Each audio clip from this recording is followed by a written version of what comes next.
తండ్రి కుమార పరిశుద్ధాత్మకు మహిమ కలుగునుగాక. ఈనాటి జీవవాక్యం.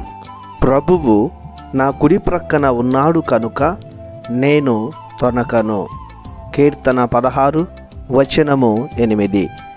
దేవునిచే ఘనముగా ప్రేమించబడుతున్న ప్రియ దేవుని బిడ్డలారా, సహోదరి సహోదరులారా, తండ్రి కుమార పరిశుద్ధాత్మ దేవుడు మిమ్ము సదా బలపరుచునుగాక.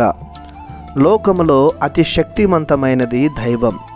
ఆ దైవమే మనకు తోడుంటే లేదిక మనకింకా లోటు. ప్రభువుని ఎడల విశ్వాసం, దైవ భయం, దైవ జ్ఞానం ఉంటే వారికి ప్రభువు తోడు కరువు కాదు.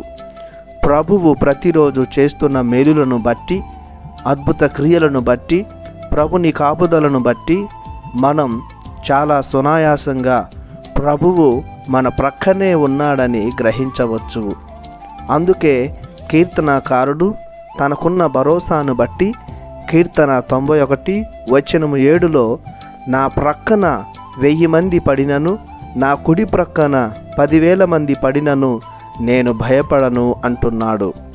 ఎందుకంటే తన సంతోషాలలోనూ దుఃఖాలలోనూ ప్రభువు ఆయన కుడి ప్రక్కన స్థిరంగా ఉన్నాడని నమ్ముతూ ఉన్నాడు. ఎలాంటి కీడుకు, ఎలాంటి రోగాలకు, కరువు కాటకాలకు, యుద్ధాలకు, రోగాల రొచ్చులకు తల వంచలేదు, భయపడి పారిపోలేదు. దేవుడు తన కుడి ప్రక్కన ఉన్నాడని గమనించి ముందుకు వెళ్ళాడు.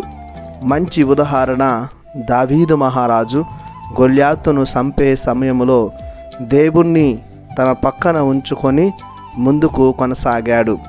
మనం కూడా విశ్వసించేది అబ్రహాము, ఇస్సాకు, యాకోబు కొలిచిన, ఆరాధించిన, విశ్వసించిన దేవుణ్ణే కనుక మనమును కొన్నంత నమ్మకంతో ప్రభువు మన ప్రక్కనే, మనతోనే, మనలోనే ఉన్నాడన్న అనుభవాన్ని పొందుకోవాలి.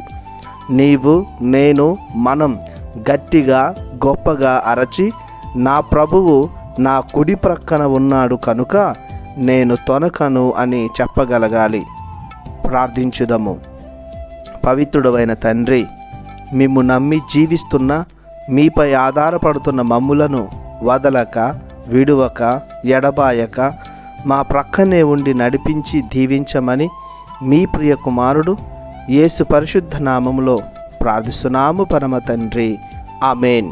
దేవుడు మిమ్ము దీవించునుగాక. ఆమెన్.